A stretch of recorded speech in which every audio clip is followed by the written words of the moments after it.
masalah sosial dan juga kehidupan manusia.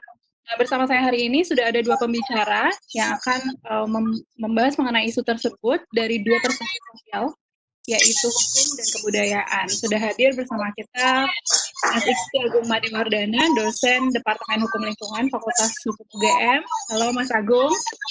Kemudian satu pembicara lainnya Pak Aprinus Salam, Kepala Pusat Studi Kebudayaan UGM. Salam Pak Aprinus. Nah, setelah ini Mas Agung dan Pak Aprinus mempunyai waktu sekitar 15 menit ya untuk presentasi, lalu kita lanjutkan dengan diskusi dan tanya jawab. Kita akan membuka diskusi secara interaktif, artinya bisa mengajukan pertanyaan dari kalau chat ya, sebentar, kemudian nanti akan kita undang ngobrol langsung dengan telepon, dan kita diskusi secara interaktif bersama bicara gitu. Dan setelah itu kita akan melontarkan pertanyaan dan diskusi yang lebih eksploratif setelah itu, dan kita akan selesai pada pukul 12 ya. Nah, langsung saja kita mulai dari pembicara pertama, Mas Agung, Gusti Agung Madewardana, yang akan berbicara mengenai COVID-19 dan hukum lingkungan di era antroposen. Silakan Mas Agung. Baik, terima kasih. Sepertinya masih bising ya. Mohon ininya mikrofonnya di-mute saja. Ya, seperti masih bising. Ya. Mohon mikrofonnya di-mute saja.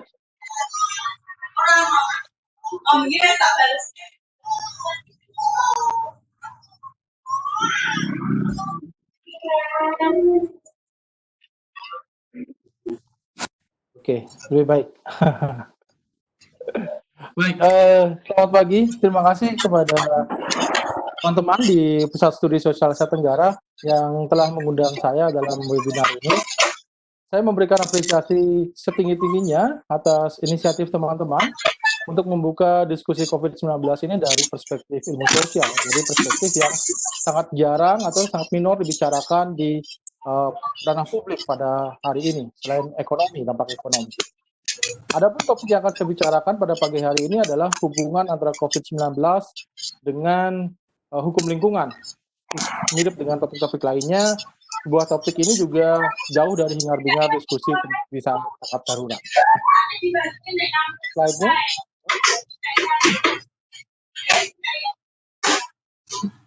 Saya akan mulai presentasi saya dengan memberikan disclaimer terlebih dahulu. Masih bising ya.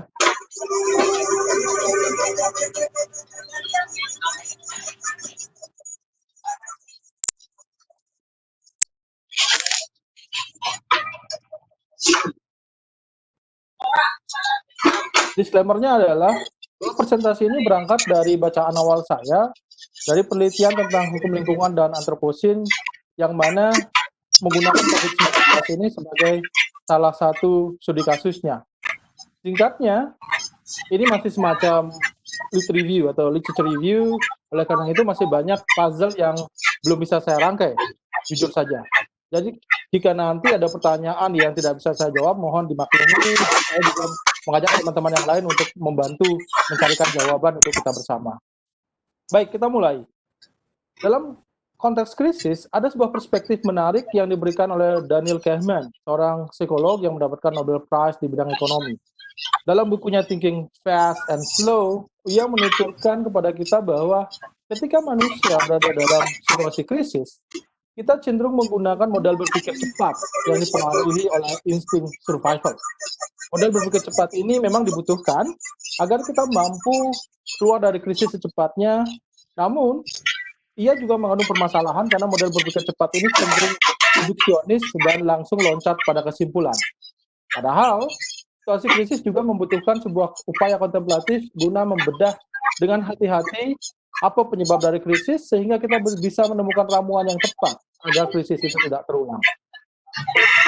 Model berpikir cepat ini pula yang dominan digunakan ketika kita bicara COVID-19 yang meledak menjadi pandemik.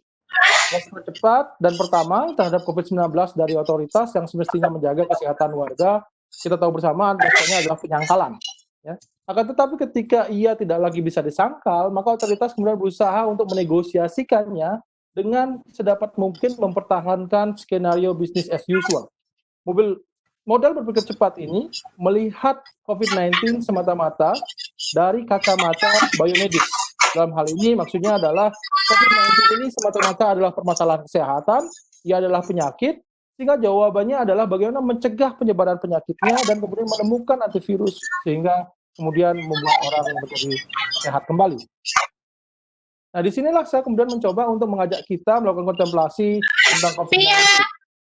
Karena COVID-19 merupakan zoonosis, yakni penyakit binatang yang berpindah ke tubuh manusia, kemunculannya kemudian menjadi petanda kepada kita bahwa terdapat permasalahan dalam relasi kita dengan alam. Oleh karena itu, menjadi penting untuk melihat COVID-19 ini dalam kaitannya dengan hukum lingkungan, sebagai hukum yang mengatur relasi manusia dengan lingkungannya, termasuk juga relasi manusia dengan binatang. Menurut saya hubungan COVID-19 dengan hukum lingkungan ini dapat dijabarkan pada 3 momen berikut. Yang pertama, momen sebelum pandemi, momen setelah pandemi, dan momen saat pandemi dan momen setelah pandemi. Selanjutnya, Mbak. Next. Oke. Momen sebelum pandemi. Dalam UNEP Frontier Report 2016, salah satu kekhawatiran yang muncul dari lembaga internasional yang mengurusi program lingkungan ini adalah munculnya permasalahan penyakit zoonosis. Pada abad 20 telah terjadi peningkatan drastis penyakit menular pada manusia, di mana 75%-nya merupakan penyakit zoonosis yang bersumber dari binatang. Bahkan masih menurut UNEP, rata-rata setiap 4 bulan terdapat satu jenis penyakit menular dari binatang muncul pada manusia. Jadi satu jenis penyakit menular dari binatang ini muncul pada manusia pada setiap 4 bulannya. Nah, kemunculan zoonosis ini juga berkaitan erat dengan perubahan lingkungan atau gangguan ekologi, sebagaimana poster yang dibuat oleh UNEP yang ada di slide saya, misalnya disebabkan oleh deforestasi, kemudian ada perubahan iklim, penurunan keanekaragaman hayati, dan kemudian kerusakan habitat satwa liar. Dan juga salah satunya adalah penggunaan antibiotik secara berlebihan. Fenomena perubahan lingkungan hidup secara global ini oleh Will Stephen dan kawan-kawan disebut sebagai the Great Acceleration.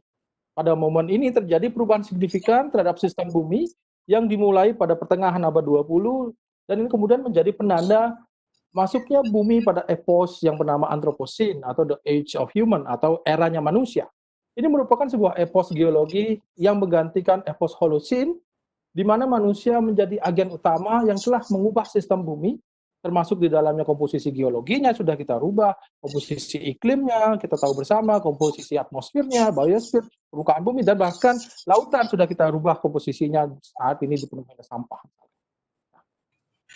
Komposisi perubahan sistem bumi ini dilakukan secara signifikan, sehingga bumi kehilangan kestabilannya dan mengarah pada kondisi yang disebut sebagai terra incognita atau kondisi yang tidak diketahui kemana kita akan dibawa. Arahnya bumi ini bergerak ke arah mana kita belum tahu. Tidak seperti di era Holocene, di mana kestabilan gerak sistem bumi ini kemudian menyebabkan kita bisa hidup dengan layak di muka bumi.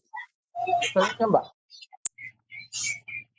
Nah, berikut teman-teman bisa lihat bagaimana kenaikan drastis berbagai komponen lingkungan hidup, termasuk di dalamnya CO2, gas metan, kemudian penangkapan ikan di laut, pengurangan hutan tropis, dan kemudian bahkan kenaikan suhu bumi di era Anthropocene ini yang dimulai pada pertengahan abad 20.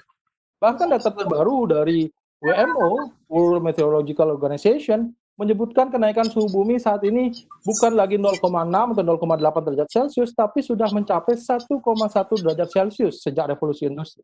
Ini kemudian menjadi tantangan berat bagi komunitas internasional untuk menurunkan suhu bumi ini pada level yang aman, yakni level 2 derajat Celcius. Sebagaimana saran dari Intergovernmental Panel on Climate Change. Terus, apa kaitannya dengan hukum lingkungan? Nah, Anthropocene menunjukkan kepada kita tentang keterbatasan hukum lingkungan dalam mencegah manusia untuk tidak melewati batas-batas ekologis yang dapat merusak sistem bumi itu sendiri. Slide selanjutnya, Mbak. Menurut Will Stephen dan teman-teman Earth System Scientist lainnya, bumi ini, kita tinggal di bumi ini, memiliki 9 batas-batas planetary, yakni ada perubahan iklim di situ, ada novel entities. Ini maksudnya adalah entitas yang belum diketahui, karena kita tahu bahwa bumi ini berusia miliaran tahun, dan sedangkan manusia ini baru hidup di bumi ini 200 tahun, 200.000 tahun. Masih banyak hal yang belum kita ketahui dari bumi ini, dan kenapa kemudian diberikan ruang untuk kemungkinan-kemungkinan lain yang bisa muncul, ya, karena kita belum bisa menyibak semua misteri sistem bumi ini. Kenapa kemudian namanya novel entities, tapi merupakan entitas yang belum diketahui. Yang ketiga adalah lapisan ozon, kemudian konsentrasi aerosol di atmosfer, pengasaman laut, kemudian biokimia, penggunaan air tawar, perubahan sistem tata guna lahan, dan integritas biosfer. Kalau kita lihat gambar tersebut, ada setidaknya 2 boundaries yang berwarna merah. Ya, itu menunjukkan bahwa kita berada di situasi yang bahaya, atau sistem bumi ini mengalami tingkat risiko tinggi ketika dia berwarna merah. Artinya itu batasannya sudah dilampaui oleh manusia, di mana diantaranya adalah biokimia dan kemudian integritas biosfer, termasuk di dalamnya adalah keanekaragaman hayati yang sudah hilang dalam kecepatan yang tidak pernah terbayangkan sebelumnya. Selanjutnya, Mbak, jika kita mengacu pada teori the Great Acceleration dalam konteks Indonesia, ini kemudian dengan mudah kita bisa lihat bagaimana laju kehilangan hutan kita. Ya, teman-teman bisa lihat bersama sejak tahun 93 sampai 2010, hutan kita mengalami kehilangan dengan kecepatan tinggi, sangat drastis. Dan kemudian, selanjutnya, Mbak, ini ada ilustrasi bagaimana hutan Borneo hilang dari tahun 2000 sampai tahun 2017.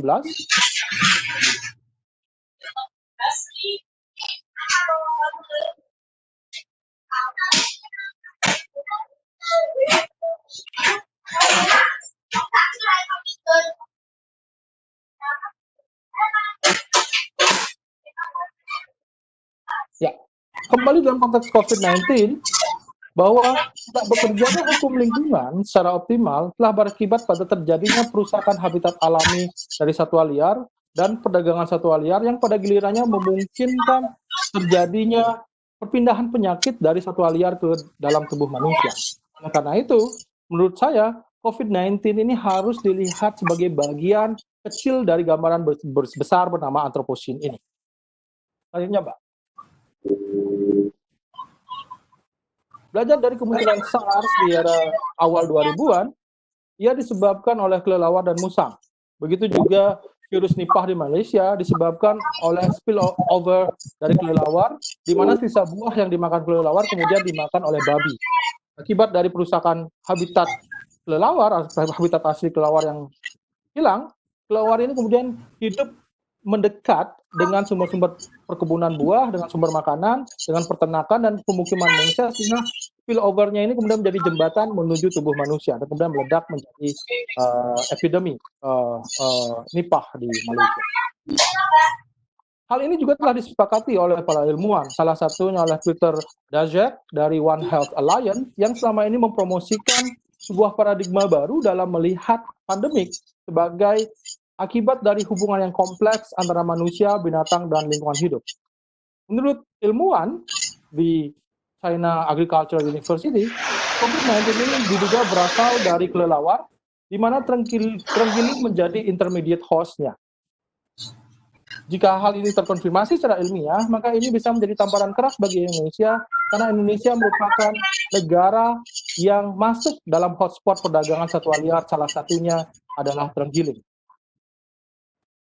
Selanjutnya, Mbak. Nah, sini nih. Berikut adalah jalur perdagangan terenggiling ya, dari Indonesia menuju Cina. Jika kita lihat jalur perdagangan ilegal terenggiling, kita bisa mengetahui bahwa Indonesia merupakan pemasok terenggiling terbesar melalui illegal trade di pasar utama dengan pasar utamanya Cina. Perdagangan terenggiling dari Jawa atau dari Indonesia ke Cina sebenarnya telah dimulai sejak tahun 1925. Pada era 1990-an, permintaan terenggiling di pasar dunia mengalami peningkatan drastis, mengalami kenaikan akibat dari booming kelas menengah di Cina. Jika sebelumnya masakan Yiwi atau masakan yang terbuat dari satwa liar memiliki kaitannya dengan pengobatan tradisional Cina, saat ini masakan Yiwi menjadi simbol kelas dan status sosial. Terenggiling juga dicari tidak hanya untuk dagingnya untuk dimasak, namun juga dalam perkembangan berikutnya dia juga digunakan untuk fashion, untuk memenuhi hasrat fashion para kelas menengah baru ini. Nah, pada periode 2010 sampai dengan 2015, menurut Traffic, sebuah organisasi yang melakukan pemantauan atas perdagangan ilegal satwa liar, telah terjadi setidaknya 111 penangkapan dengan jumlah terenggiling yang ditemukan mencapai 35.632 ekor. Sedangkan pada 2015 sampai 2018 di Indonesia saja, menurut Wildlife Conservation Society, terdapat 23 kasus perdagangan ilegal terenggiling berjumlah lebih dari 3.300 ekor dengan tujuan utama Cina. Pertanyaannya kemudian adalah, bukankah terenggiling adalah satwa yang dilindungi? Dan kita tahu bersama jawabannya bahwa iya. IUCN Red List memasukkan terenggiling atau Manis javanica dalam kategori critically endangered.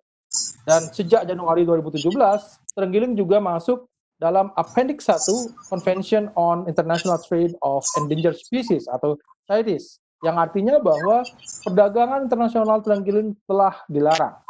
Di dalam negeri, terenggiling juga termasuk satwa yang dilindungi sebagaimana Undang-Undang 5 tahun 90 tentang keanekaragaman hayati dan ekosistemnya, dan PP 799 tentang pengawetan jenis tumbuhan dan satwa, yang mana lampirannya juga telah diubah melalui Peraturan Menteri KLHK nomor 20 tahun 2018. Namun, mengapa perdagangan ilegal ini masih terus terjadi? Perdagangan satwa liar ini seringkali merupakan kejahatan yang berkategori beresiko rendah namun berkeuntungan tinggi. Jika Anda tertangkap menyelundupkan satwa yang dilindungi, hampir mustahil Anda akan dikenakan hukuman berat. Paling-paling penjara 3 bulan atau paling lama 1 tahun. Nah, ini menunjukkan bahwa otoritas belum melihat permasalahan perdagangan ilegal satwa liar ini sebagai kejahatan yang serius. Padahal secara global, perdagangan satwa ini diperkirakan mencapai 7 sampai 23 miliar US dollar yang melibatkan sindikat lintas batas yang terorganisir. Tentu saja ini merupakan kejahatan terorganisir dengan memanfaatkan kelonggaran aturan secara domestik dan internasional pula, kemiskinan, korupsi, dan kerusakan habitat aslinya di habitat asli dari satwa liar tersebut. Bagi Indonesia, fakta-fakta ini sudah tidak dapat kita pungkiri lagi, sehingga meletakkan Indonesia berada dalam zona merah perdagangan satwa liar, termasuk di dalamnya terenggiling yang menjadi penyebab COVID-19. Dengan demikian, kesimpulan sementara yang saya ambil adalah Indonesia memiliki kontribusi secara tidak langsung bagi kemunculan COVID-19, karena Indonesia telah gagal mencegah laju perdagangan ilegal terenggiling menuju pasar dunia sehingga kemudian meledak dari COVID-19. Terus Yellow Bell, terus Bella Johnson sama Smoke Air buangkan ke panci PUBG. Betul apa? Tidak tahu. Sudah setengah jam. Lanjut ya, Mbak. Aku mau sulap nih, Mbak. Next, Mbak. Keren gue. Kemudian masukkan familinya. Family and Sprite. Iya, marah-marah aja terus. Terus masukin Yellow Bell. Kayaknya ada pembicara yang lain ya. Terus sampai dia meleleh. Terus masukkan sirup marjan. Masukkan tepung tadi. Terus ada Kayaknya ada pembicara yang lain mengintervensi. Oke, sebentar Mas Agil, kita pause dulu. Teman-teman yang masih on mikrofonnya, mohon berkenan, pakai aja lah yang ada. Terus. Udah terus kita Dan diamkan aja lah dia. mau lihat sampai Kurang kali. Lalu hidupnya dipecahin. hancur kecil yellow-nya. Pucuk. Dikeluarin aja, Mbak. Terus tepungnya lantai. Sorry, agak otoritarian. Oke, silakan dilanjutkan Mas Agung. Oke. Baik, kita kemudian mengarah pada momen saat pandemik ya. Lockdown dan physical distancing kita tahu bersama merupakan respon yang paling lazim diambil oleh pemerintah di banyak negara. Jadi respon ini selain dinilai tidak hanya efektif untuk mencegah penularan lebih luas dari virus ini, namun juga dia memiliki dampak tidak langsung, yakni berkurangnya aktivitas manusia termasuk di dalamnya aktivitas ekonomi yang selama ini menjadi sumber dari berbagai permasalahan lingkungan termasuk pencemaran dan kerusakan lingkungan. Nah, sebagaimana ditunjukkan di beberapa negara, misalkan di Cina, di Italia, dan di Amerika Serikat, dengan melambatnya aktivitas ekonomi, udara kemudian menjadi bertambah bersih, polusi air juga berkurang, satwa liar pun berkembang biak tanpa gangguan manusia.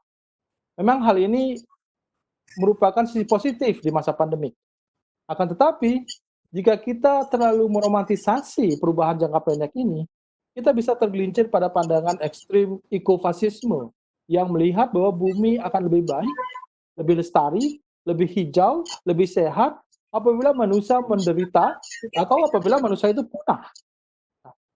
Di luar sana, anggapan ini banyak bermunculan. Misalkan ada yang menyebutkan bahwa apa yang terjadi saat ini adalah bumi sedang sakit dan sedang membersihkan virus-virusnya yang membuat dia sakit.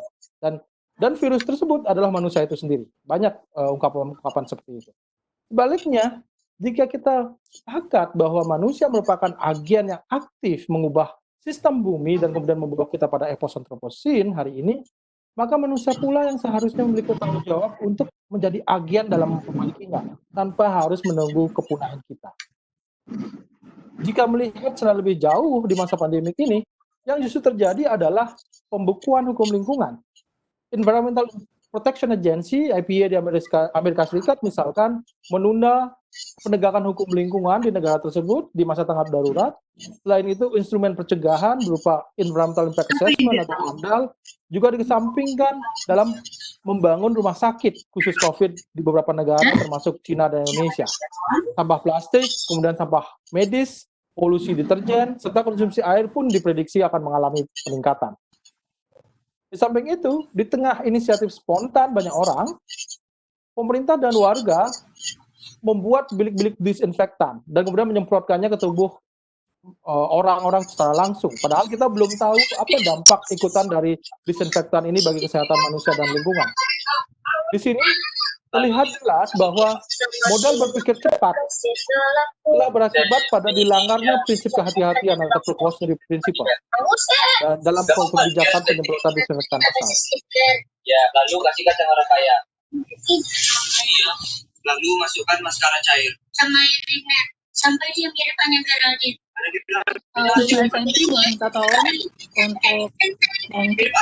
Ya udah yuk, mari kita cicipi. juga ngemil atas nama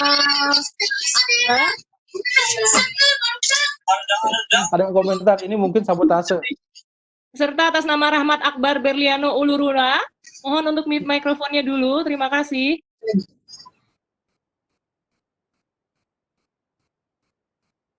Oke. Baik. Nganggur air ya. Menarik. Silakan. Rahmat Akbar, Mas Rahmat Akbar belum mute mikrofon. Ada 2 akun yang masuk itu, Mas. Akun yang satu lagi belum di-mute, Mas. Terima kasih.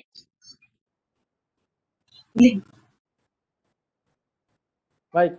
Aku ngomong sambil masak-masak dengan akhirnya kita cicipi pada kita semuanya. Aku ngerti. Jadi terhubung nih. Masak diare orang pas baru masak berat.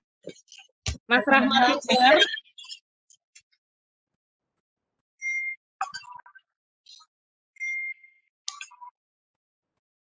Baik, saya lanjutkan ya. Pembuatan bilik disinfektan, kemudian penyemprotan disinfektan langsung ke tubuh manusia dan juga di kota-kota, di badan-badan lingkungan, ini merupakan bentuk dari respon cepat kita, ya, cara berpikir cepat kita dalam merespon pandemi COVID-19 ini, yang kemudian berakibat pada dilanggarnya prinsip kehati-hatian dalam hal ini. Nah, precautionary principle atau prinsip kehati-hatian ini maksudnya adalah ketika kita tidak mengetahui dampak dari sebuah substansi kimia, inovasi atau barang terhadap kesehatan manusia dan lingkungan, seharusnya ia tidak dipergunakan terlebih dahulu sampai ada kepastian ilmiah mengenai hal tersebut. Akhirnya apa yang terjadi? WHO pun kemudian memberikan pernyataan agar kita berhati-hati untuk menyemprotkan disinfektan secara langsung ke tubuh manusia. Nah, pada aspek yang lain di Indonesia, ketika berhadapan dengan defisit anggaran, maka pilihannya adalah pemotongan anggaran ya dari program-program pemerintah. Bagi Kementerian Lingkungan Hidup dan Kehutanan yang menjadi garda depan dari penegakan hukum lingkungan, anggaran kementerian mengalami pemotongan dari 9,32 triliun menjadi 7,74 triliun atau dipotong sebesar 1,58 triliun.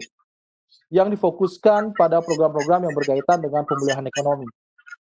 Penegakan hukum besar kemungkinan menurut saya tidak akan menjadi prioritas saat ini, sehingga hal ini tentu saja akan berpotensi pada peningkatan kejahatan lingkungan yang disebabkan oleh lemahnya pengawasan.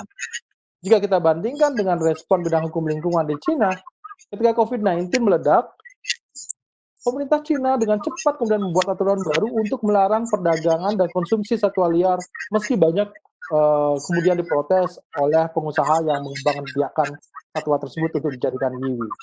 Selanjutnya, Mbak. Setelah pandemi, saat ini memang diskursus publik di Indonesia masih dominasi dengan narasi krisis dan tanggap darurat. Jarang kita temui diskusi atau diskursus atau wacana-wacana publik yang berkembang tentang bagaimana seharusnya kita membangun relasi sosial dan relasi ekologis setelah pandemi ini berakhir. Dengan absennya skenario tanding ini yang membicarakan relasi baru tersebut, maka momen setelah pandemi besar kemungkinan akan kembali pada momen business as usual untuk menciptakan kenormalan baru. Atau dengan kata lain, mencoba membawa kita kembali pada momen sebelum pandemi, meski dengan sedikit penyesuaian dan percepatan untuk mengejar ketertinggalan di masa pandemi. Nah, skenario business as usual ini dapat dilihat dari bagaimana ambisi pemerintah untuk segera mengundang turis dari Asia Timur, dari Korea, dari Cina, dari Jepang, Taiwan, untuk segera datang ke Indonesia. Selain itu, kemandekan dan ketertinggalan ekonomi selama momen tanggap darurat ini juga ingin dikejar dengan ritme yang lebih cepat. Disinilah yang kemudian rancangan undang-undang Omnibus Law Cipta Kerja menjadi relevan untuk dibicarakan, sekaligus juga untuk menjawab pertanyaan mengapa pemerintah dan DPR begitu ngotot untuk melakukan pembahasan RUU Omnibus Law ini pada masa tanggap darurat. Bahwa menurut saya RUU Cipta Kerja ini akan menjadi instrumen pasca pandemik untuk mempercepat pemulihan ekonomi. Dalam hal ini, pertumbuhan ekonomi akan dikejar melalui percepatan dengan jalan melakukan relaksasi atas safeguard sosial dan lingkungan. Disinilah alih-alih memperkuat hukum lingkungan untuk membangun etika lingkungan baru dalam relasi kita dengan alam dan binatang, hukum lingkungan akan didesain sedemikian rupa untuk mempermudah investasi masuk dan tentu saja harga yang harus dibayar sangat mahal dalam jangka panjang, yakni munculnya pandemi-pandemi baru di masa depan karena kita gagal mereorientasi relasi kita dengan lingkungan melalui instrumen hukum lingkungan. Dr. Daszak memperkirakan terdapat ratusan mikroba, kalau tidak salah ada 900 mikroba dalam tubuh satwa liar yang siap meledak menjadi patogen dalam tubuh manusia. Ini diibaratkan oleh mereka ini sebagai bom waktu yang kemudian bisa meledak menjadi pandemik di masa depan. Hal ini akan terjadi apabila kita tidak mampu atau tidak melakukan reorientasi relasi kita dengan alam, termasuk di dalamnya mereorientasi sistem ekonomi kita yang menjadi akar permasalahan lingkungan selama ini. Selanjutnya, Mbak, bagaimana dengan skenario alternatif? Nah, saya pikir ini yang urgent untuk kita diskusikan bersama. Saya tidak berpretensi bahwa saya mengetahui apa skenario alternatifnya, karena terus terang saya tidak tahu bagaimana dunia ini pasca pandemik seharusnya dibangun. Nah, kira-kira Indonesia yang seperti apa yang kita bayangkan pasca pandemik? Ini yang mesti kita diskusikan secara serius bersama-sama. Disinilah saya pikir tugas ilmu sosial untuk membangun imajinasi tentang masyarakat pasca krisis. Jika kita tidak ingin kembali lagi pada momen sebelum pandemik yang justru membawa kita pada krisis ini in the first place. Saya akan berhenti sampai di situ. Mungkin nanti kita akan lanjutkan pada sesi diskusi. Terima kasih. Silakan, Mbak Dinda. Terima kasih Mas Agung, menarik sekali ya presentasi dari Mas Agung, bagaimana kemudian elemen hukum melekat pada setiap periode pandemi, baik itu sebelum, momen saat pandemi, dan juga setelah pandemi. Dan bagaimana periode pasca pandemi yang sebenarnya mungkin akan menjadi skenario business as usual, apalagi kita lihat pendekatan hukum sepertinya tidak menjadi prioritas di 3 periode itu, sebelum, pada masa, dan juga setelah itu. Dan apakah COVID-19 ini akan menjadi momen untuk menjadikan itu sebagai lebih alot, mungkin ada perubahan dari situ, mungkin kita diskusi lanjut ya. Dan untuk teman-teman, bagi teman-teman yang belum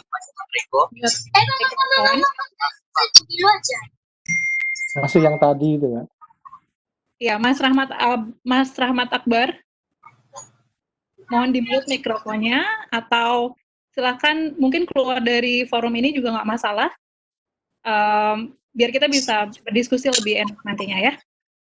Nah, untuk teman-teman yang ingin menyampaikan pendapat, mungkin akan menawarkan senario alternatif tadi yang dibahas oleh Mas Agung, atau menanyakan hal-hal yang berkaitan dengan presentasi Mas Agung, silakan menyampaikan di kolom komentar, nanti akan kita undang untuk berbicara lewat mikrofon. Nah, selanjutnya kita dari perspektif hukum, kita loncat ke perspektif kebudayaan. Kali ini kita sudah hadir bersama kita, ada Pak Aprinus Salam, Kepala Pusat Studi Kebudayaan UGM, yang akan berbicara mengenai COVID-19 dari perspektif kebudayaan dalam normalisasi kehidupan dan kematian. Menarik sekali ya isunya. Selamat pagi Pak Aprinus, sudah on mikrofonnya? Ya Mbak Aninda. Oke, ya silakan Pak Sudah Aprinus. masuk belum suara saya? Sudah masuk, silakan. Agak turun ya sinyalnya. Sudah oke Pak.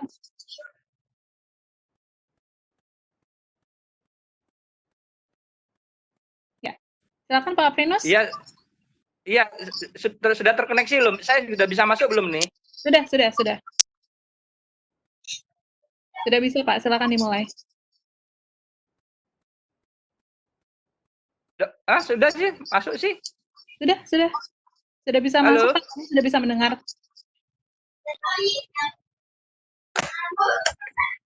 Iya. Silakan Pak Aprinus. Oke. Terima kasih Mbak Aninda. Ya.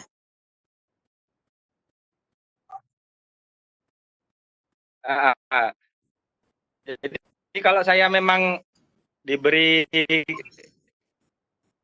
kesempatan untuk membicarakan.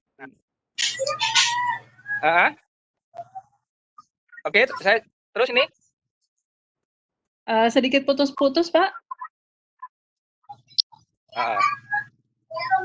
Oke. Bener kilingguan sih, terlanjur jigang ya aku mau. Oke. Oke, saya nggak banyak kok Mbak Aninda. Jadi sebenarnya kalau dalam perspektif kebudayaan itu, kebudayaan sebetulnya hidup kita itu dalam perspektif kebudayaan itu memperjuangkan untuk hidup normal.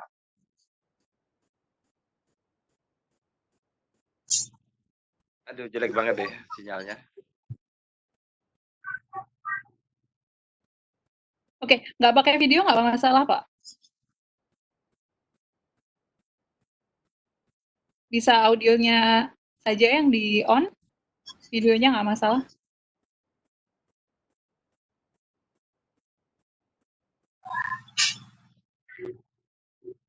Ya, silakan Pak Aprinus. Iya, nggak tahu saya sebabnya apa ini. Sudah bisa, sudah jelas.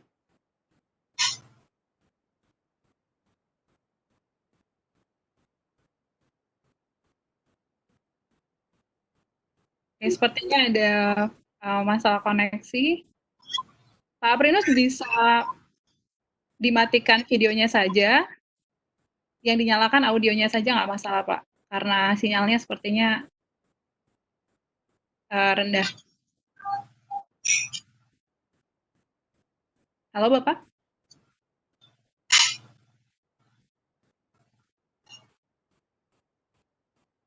Pak Aprinus?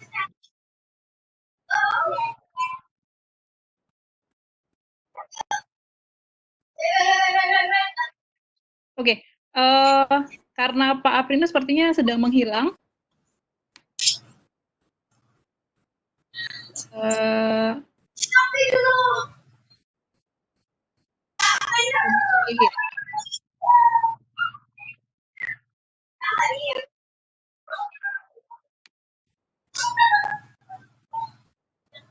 Oke, mungkin kita swap aja schedule-nya ya, jadwalnya. Pak Aprinus sambil menunggu beliau hadir lagi, mungkin kita akan ngobrol-ngobrol dulu dengan Mas Agung. mengenai presentasinya sebelumnya. Teman-teman bagi teman-teman yang ingin menyampaikan pertanyaan dan juga komentar, silakan menyampaikannya di kolom komentar. Nanti akan kami undang untuk membacakan dan juga berdiskusi langsung dengan Mas Agung. Tapi Mas Agung nih, ada satu isu yang sebenarnya menjadi concern saya terutama ya. Sebagai moderator saya punya privilege untuk mengajukan pertanyaan dulu. Isu mengenai potensi AMDAL, itu mengenai AMDAL yang selama ini penuh perdebatan yang katanya AMDAL akan dihapuskan dan kemudian dengan adanya pembangunan ibu kota baru, kemudian tidak ada AMDAL lagi gitu. Pada masa pandemi seperti ini, saat itu tidak menjadi prioritas, sekarang tidak lagi menjadi prioritas juga kan Mas? Menurut Mas Agung gimana pandangannya terhadap analisis mengenai dampak lingkungan ini dengan adanya pandemi? Apakah nantinya analisis mengenai dampak lingkungan itu akan justru malah diabaikan gitu?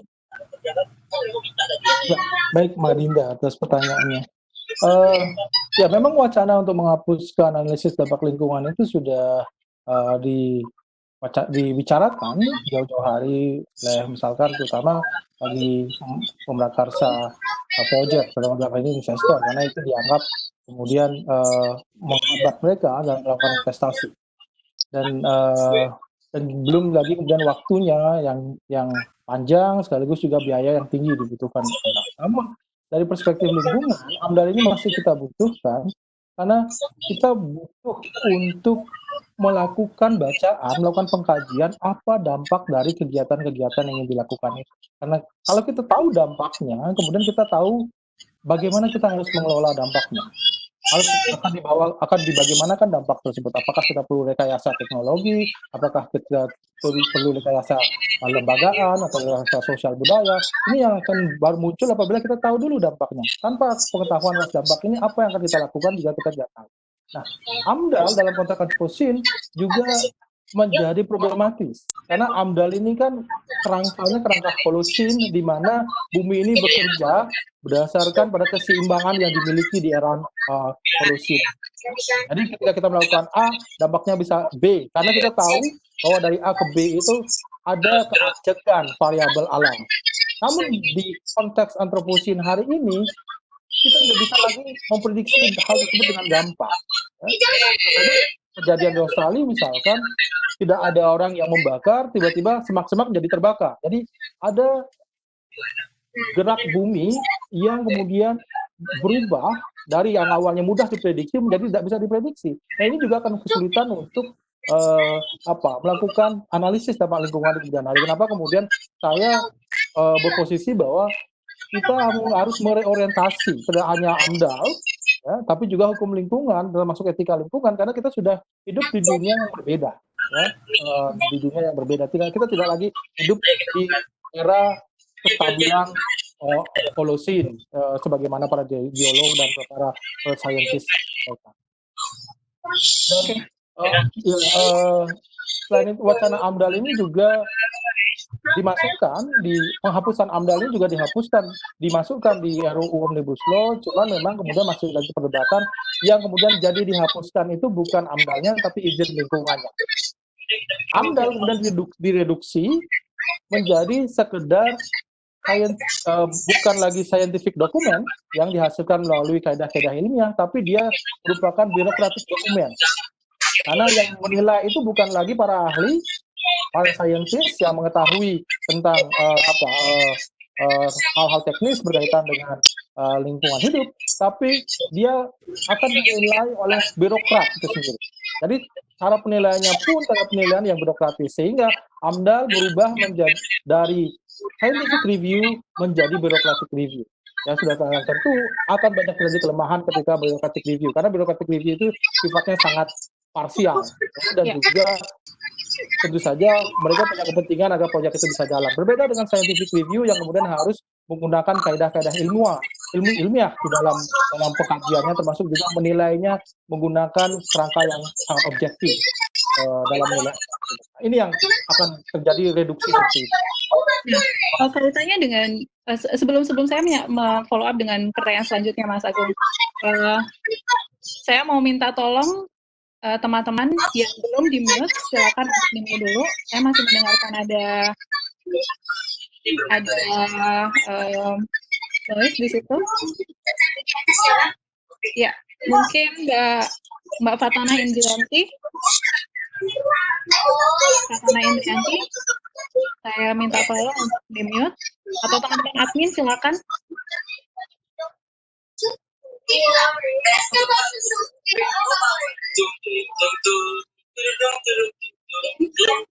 Mbak Santi minta tolong, Mbak Santi.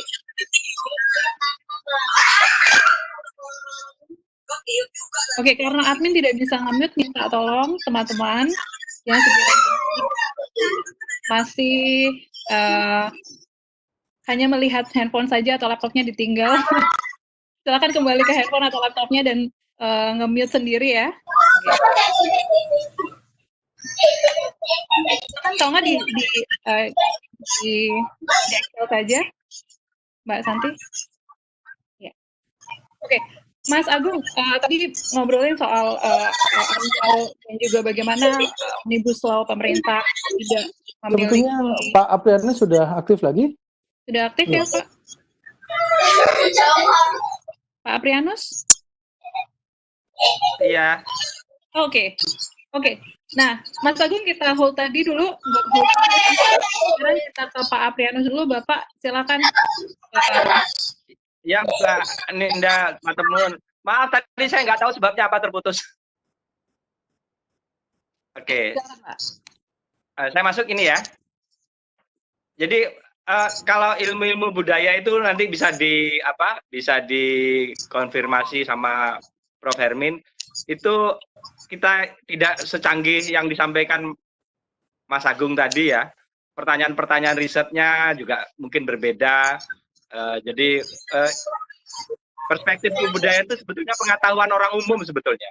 Pengetahuan orang umum. Jadi kalau saya cuma ingin salah satu pertanyaan yang sering muncul itu misalnya hidup kita ini sudah berjalan normal atau tidak sih? Nah, misalnya gitu toh. Hidup kita ini berjalan normal. Nah, parameter normal itu setiap peradaban itu beda-beda. Setiap peradaban beda-beda.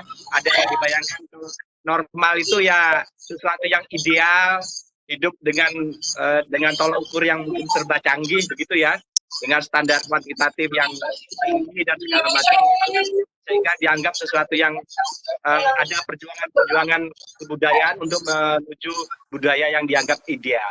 Tetapi ada juga misalnya persepsi kebudayaan yang ya hidup itu ya hidup apa adanya deh gitu loh, apa adanya, bisa sesuai dengan posisi-posisi yang mungkin lebih sederhana di dalam kehidupan bermasyarakat dan seterusnya. Nah, semuanya berkontestasi antar peradaban itu sehingga terbentuk satu konfigurasi kebudayaan di tataran dunia gitu ya Mbak Ninda ya. Nah kemudian ternyata dalam kontestasi antar peradaban tadi kemudian ada hal-hal yang kemudian mungkin dalam tanda petik seperti memenangkan persaingan sehingga kemudian kita dikonstruksi oleh satu kekuatan peradaban tertentu sehingga kemudian peradaban tadi menguasai hidup kita, kira-kira begitu, menguasai hidup kita. Kalau mau eksplisit sedikit, walaupun mungkin tidak terlalu pas dan kadang-kadang kita tidak terlalu cukup nyaman untuk menyebutnya ya. Misalnya peradaban sekarang yang sedang dominan yang menguasai kehidupan kita itu sekarang kan modernisme gitulah. Modernisme kita dikonstruksi sedemikian rupa oleh kuasa, konstruksi kekuasaan tersebut sehingga kita masuk ke ruang hidup berbudaya seperti itu.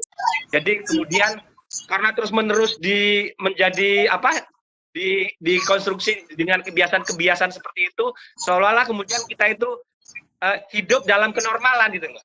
Ya orang kalau nggak ke mall ya nggak normal, orang kalau nggak selfie nggak normal, orang kalau nggak makan di restoran-restoran nggak normal, semuanya kemudian kita itu seolah-olah melakukan sesuatu yang ya hidup tuh ya seperti itu dong, ya. Yang normal tuh seperti itu, gitu loh. Tetapi diam-diam sebetulnya di dalam diri kita itu merasa, oh apa masa begitu sih hidup tuh? Kok seperti tidak malah ada hal-hal tertentu kalau secara kultural mungkin orang Indonesia itu menganggap kok kita itu hidup seperti nggak normal ya. Terus ada perjuangan-perjuangan untuk melawan hal-hal yang seolah-olah normal tadi untuk dinormalkan lagi. Nah, strategi kebudayaan di Indonesia misalnya strategi apakah itu politik kebudayaan, itu juga upaya-upaya untuk dalam tanda petik menormalkan hal-hal yang kita sama-sama tahu seolah-olah tidak normal gitu loh. Kita itu hidup mewah itu, masa gini sih hidup tuh, rasanya nggak gini deh. Nah, negara kita sebetulnya juga dengan politik atau strategi kebudayaan itu mencoba menormalkan lagi gitu loh, mencoba menormalkan ada hal-hal kebudayaan yang dibayangkan sebagai sesuatu yang lebih normal. Tapi ternyata gagal terus. Semua perjuangan kita untuk menormalkan hidup tadi itu gagal terus.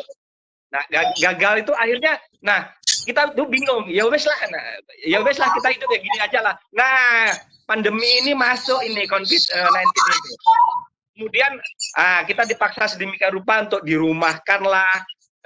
Ternyata kita bisa kok hidup nggak harus ke mall, bisa kok seminar nggak harus ke kampus, bisa kok ternyata kita menyelenggarakan kegiatan baca puisi, kegiatan-kegiatan publik, itu bisa semua dilaksanakan di rumah. Kecuali memang ada pekerjaan-pekerjaan tertentu yang harus di luar rumah, monggo. Tetapi maksudnya ada satu situasi yang ternyata kalau kita bekerja katakanlah sementara ini di rumah, itu semuanya juga bisa berjalan dengan baik. Nah, ini akhirnya kemudian ada pandemi memaksa kita untuk kembali hidup seperti yang kita bayangkan sebetulnya. Tidak ada hari keluar rumah, jalan-jalan piknik kemana-mana, nggak harus gitu loh. Semuanya nggak harus. Toh di rumah semuanya bisa berjalan, semuanya berjalan. Nah, jadi sebetulnya ini upaya-upaya yang seperti blessing in disguise tadi awal-awalnya Mas Agung sempat ngomong seperti itu ya. Seperti ada sesuatu yang kondisi-kondisi yang memaksa kita bahwa belum tentu loh kalau bekerja di rumah itu tidak normal.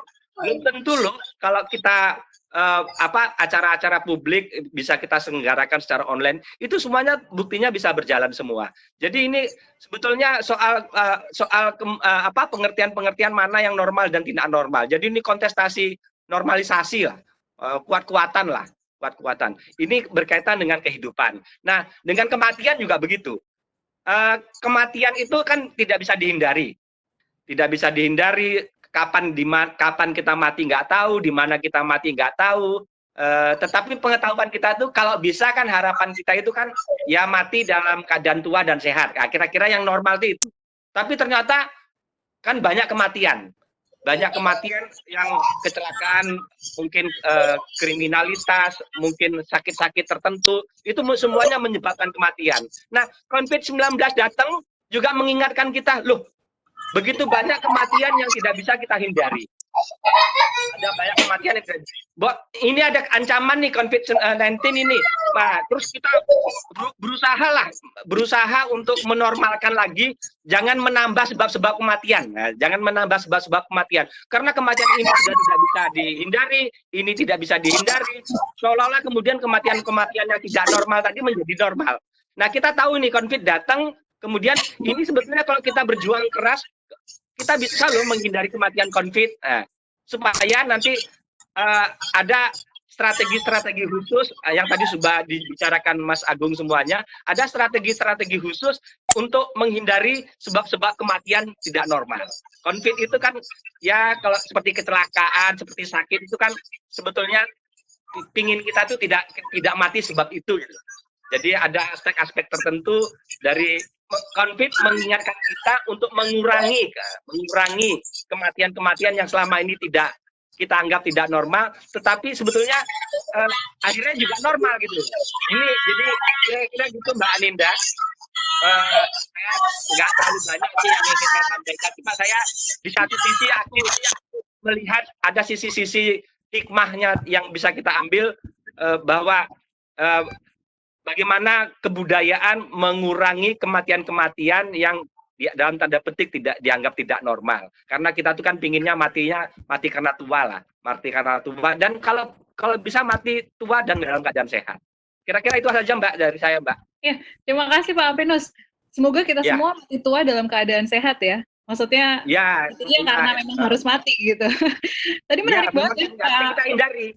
Cuma mengurangi kematian-kematian yang dalam tanda petik dianggap tidak normal lah. Walaupun akhirnya juga kita menjadi seolah-olah normal gitu loh. Iya. Terima kasih Pak Aprinus. Ya Mbak Aninda. Menarik sekali tadi presentasi Pak Aprinus tentang bagaimana pandemi COVID-19 ini mengembalikan konstruksi masyarakat modern tentang kehidupan dan kematian kepada hal yang sebenarnya normal dan alamiah gitu ya. Tentunya akan menarik jika kita bisa membahas lebih lanjut bagaimana dampak normalisasi ini pada kehidupan setelah pandemi. Nah, tadi saya udah bertanya satu pertanyaan sebagai follow up question untuk Pak Mas Agung. Sekarang saya pengen nanya sama Pak Aprinus nih. Logikanya adalah bahwa manusia adalah makhluk sosial gitu. Nah, bagaimana kemudian normalisasi kehidupan yang sekarang ini di masa pandemi, saat pandemi ini itu membuat manusia mampu mengatasi kebutuhan sosialisasi itu, Pak. Jadi kita nongkrong, kita nge-mall, dan kita datang kumpul-kumpul dengan orang lain, itu kan kebutuhan untuk sosialisasi ya, sebagai makhluk sosial. Menurut Bapak gimana dengan hal ini? Ya, silakan host. Ya. Ini pertanyaan orang Jawa.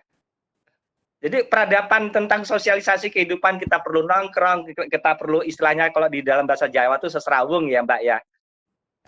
Tapi itu kan pertanyaan orang Jawa. Artinya, loh, kita sekarang diuji coba, orang Jawa diuji coba. Nggak seserawung bisa nggak sih, tapi seserawungnya lewat online gitu loh. Buktinya bisa aja kok gitu loh. Kan seserawung itu kan seolah-olah seperti tatap muka, ngobrol, bisa bercengkrama secara fisik dan seterusnya. Tapi buktinya sekarang di grup-grup WhatsApp itu atau di grup-grup apapun lah, hidup semuanya. Itu kalau kita menggeser pengertian seserawung seolah-olah tidak harus fisik ya, seharusnya kan bisa terjadi. Banyak hal yang bisa diirit sebetulnya dalam tanda petik. Dan pandemi itu sebetulnya kalau bentuk, karena kita bingung melawan kapitalisme, pandemi itu membantu kita melawan kapitalisme loh, Mbak.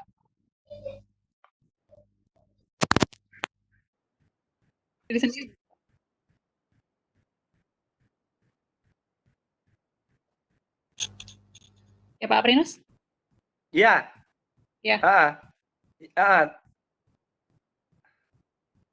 Silakan. Ya itu tadi. Mungkin perlu nanti konsep ruang dan waktu tentang seserawung itu bisa digeser ke ruang-ruang yang mungkin teknologi juga membantu kita nanti ke depan seserawung itu bisa secara online gitu loh. Jadi nggak harus ketemu fisik, bisa ngopi bersama-sama di rumah. Ngopi sendiri-sendiri ya. Saya kira nanti teknologi semakin lebih manusiawi ya, sehingga membantu kita untuk pertanyaan Mbak Ninda tadi, kita lebih seserawung tapi di rumah masing-masing. Sangat mungkin itu terjadi nanti ke depan. Tapi saya cuma ingin menggarisbawahi bahwa perspektif kita itu sebetulnya kita mengalami kebingungan konstruksi kuasa kapitalisme ini. Nah, pandemi COVID-19 itu membantu kita untuk semacam membantu kekuatan. Tapi dalam konteks normalisasi kehidupan dan kematian tadi ya. Ya. Itu Mbak. Ya. Oke. Terima kasih Pak Aprinus. Nah, sekarang saatnya kita masuk di pertanyaan interaktif. Jadi kami undang teman-teman untuk menyampaikan pertanyaan secara lewat mikrofon.